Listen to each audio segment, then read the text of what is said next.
महाराष्ट्र में एक बार फिर से मुगल सम्राट औरंगजेब की कब्र हटाने की मांग उठी। मंत्री संजय सिरसाट ने समाजवादी पार्टी के विधायक अब्बू आजमी पर निशाना साधते हुए कहा कि वो औरंगजेब की औलाद हैं, वो अपने घर में कब्र लगवा लें। इसके साथ ही शिवसेना सिंधे गुट के विधायक सिरसाट ने कहा कि जिस शहर में मुगल सम्राट औरंगजेब की कब्र स्थित है उसका नाम बदलकर खुलदाबाद से रत्नापुर रखा जाएगा। इस संबंध में संजय सिरसाट ने कैबिनेट बैठक के बाद मुख्यमंत्री देवेंद्र फडणवीस से मुलाकात कर इस मांग को औपचारिक रूप से प्रस्तुत किया।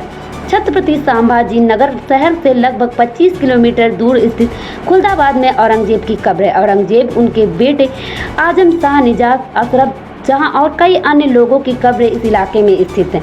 पिछले दिनों इसको लेकर आंदोलन शुरू हुआ। महाराष्ट्र के कई मंत्रियों, बीएचपी और बजरंग दल समेत कई संगठनों ने इसकी मांग उठाई थी और प्रदर्शन किया था।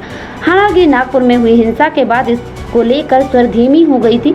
तब मुख्यमंत्री देवेंद्र फडणवीस ने स्पष्ट कहा था कि यह कब्र एक संरक्षित स्मारक है और इसे हटाया नहीं जा सकता। इसके साथ यह भी कहा कि औरंगजेब का महिमा मंडन नहीं होने दिया जाएगा।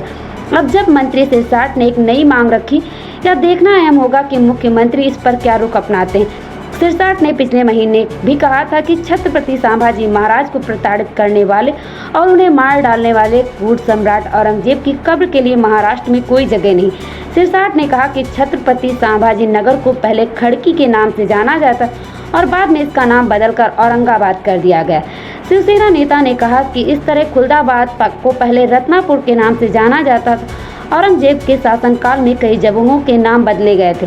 अब खुलदाबाद का नाम बदलकर रत्नापुर करने जा रहे हैं। छत्रपति संभाजी नगर जिले के संरक्षक मंत्री ने कहा कि हम उन सभी जगहों के नाम बदलने की प्रक्रिया में जिनके नाम के बाद आता है। औरंगजेब के शासनकाल में रत्नापुर का नाम बदलकर खुलदाबाद कर दिया गया था। सिरसाट ने कहा कि सरकार वहां एक स्मारक बनाना चाहती है जिसमें छत्रपति शिवाजी महाराज और उनके पुत्र संभाजी महाराज के इतिहास को प्रदर्शित किया जाएगा।